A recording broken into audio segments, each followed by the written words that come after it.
અમરેલી જિલ્લામાં વરસાદે ધબધબાટી બોલાવી દીધી છે અને નદીઓમાં પૂર આવતાની સાથે જ ખોડિયાર મંદિર પાણીમાં ગરકાવ થઈ ગયો છે। ખાંભાગીરની ધાતરવડી નદીમાં ઘોડાપૂર આવ્યું છે। નાગેશ્વરી ખાંભા માર્ગ પર પાણી ફરી વળ્યા છે। રસ્તો બંધ થઈ ચૂક્યો છે। પાણીના પ્રવાહમાં પીજીવીસીએલનું ટ્રાન્સમીટર પણ ગરકાવ થઈ ગયું છે। ભારે વરસાદને કારણે ખાંભામાં વીજ પુરવઠો ખોરવાઈ ગયો છે। અમરેલી જિલ્લામાં ભારે વરસાદ અને આ વરસાદને કારણે ખોડિયાર મંદિર પણ પાણીમાં ગરકાવ થઈ ચૂક્યો છે। ધાતરવડી નદીમાં ઘોડાપૂરની સ્થિતિ જોવા મળી છે। નદી બે કાંઠે વહેવા લાગી છે। મંદિર પરિસર પણ આ પાણીને લઈ અને પ્રભાવિત બન્યું છે।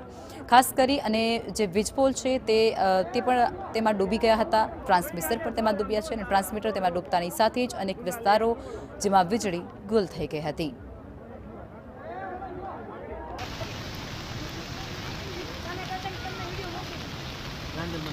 ખાંભાગીરની આ ધાતરવડી નદી છે, કારણ કે ગીરમાં અત્યારે ભારે વરસાદ છે અને જેને કારણે આ નદીમાં ખૂબ પાણી આવી રહ્યું છે। ઉપરવાસમાં પણ વરસાદ છે, જેને કારણે પણ અહીં પાણીનો જે સ્ત્રોત છે તે સતત વધી રહ્યો છે। પાણીનો સ્ત્રાવ વધતાની સાથે જ ત્યાં આવેલું જે ખોડિયાર મંદિર છે એ ખોડિયાર મંદિર એ પાણીમાં ડૂબવાના આરા પર છે, એટલે કે અડધો ગરકાવ થઈ ચૂક્યો છે।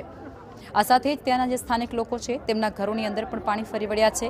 આ ધાતરવડી નદી જે બે કાંઠે વહેતાની સાથે જ અનેક ગામડાઓને પ્રભાવિત કરી રહી છે। ખાંભાના તાતણિયા ગામે સ્થાનિક નદીમાં પૂર આવતાની સાથે જ ખોડિયાર મંદિર એ પાણીમાં ડૂબવા લાગ્યો છે, ગરકાવ થઈ ગયો છે।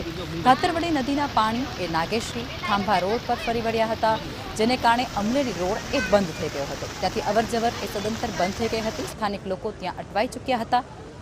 નદીમાં પ્રવાહ વધી ગયો અને જેને કારણે પીજીવીસીએલનું એક ટ્રાન્સમીટર પણ નદીના પ્રવાહમાં ગરકાવ થઈ ગયો।